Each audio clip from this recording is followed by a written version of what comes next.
আগেই বলে দিচ্ছি, কেউ কিন্তু হেসো না। আমার কাছে অরেঞ্জ কালারের ড্রেস ছিল না, জন্য আমি এই গেঞ্জিটা পরেছি। আজ তো ছিল হনুমান জয়ন্তী, তো সকাল সকাল স্নান করে আমি পুজো দিয়েছি। হঠাৎ প্ল্যান করে পুজোটা দেওয়া, যার জন্য আমি অনেক কিছু জোগাড় করতে পারিনি। হাতের সামনে যা পেয়েছি সেগুলো দিয়েই পুজো করেছি। আজ কিন্তু আমি পুজো দেওয়ার সময় 108 বার হনুমান মন্ত্র জপ করেছি এবং 11 বার হনুমান চালিসা পাঠ করে প্রসাদ খেয়ে চিয়া সিডস, ভেজানো জল আর বেলের শরবত খেয়েছিলাম। আর আমি আগের থেকেই ভেবে রেখেছিলাম যে আজকে ভাত খাবো না সারাদিন, তো সেই মতেই রুটি, রাজমা আর ডাল খেয়েছিলাম। তারপর একটু বাইরে দরকার ছিল, তো সেখানে গিয়েছিলাম। দরকার মিটিয়ে বাড়ি ফিরে একটু রেস্ট করেই আমরা গিয়েছিলাম আমাদের বাড়ির পাশে একটি বজরংবলীর মন্দিরে। আমি এতদিন ধরে বাড়িতে আছি, তবু জানতাম না যে আমাদের বাড়ির পাশে এত সুন্দর একটি বজরংবলীর মন্দিরে আছে।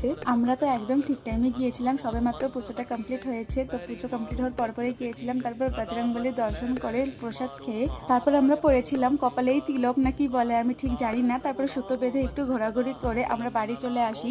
আসার সময় খেয়েছিলাম এই আইসক্রিমটা আর এই সুন্দর সানসেটটা দেখতে দেখতে বাড়ি চলে আসি।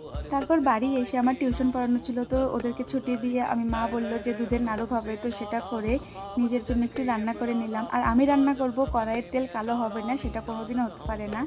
রান্না করেছিলাম বেগুন ভাজা, পটল ভাজা, আলু ভাজা। খাবার দাবার খেয়ে আমি বাবাকে এই ফুড প্যাচেসটা লাগিয়ে দিলাম, তারপর আমি ঘুমিয়ে পড়েছিলাম। So that was it for today. Okay, by.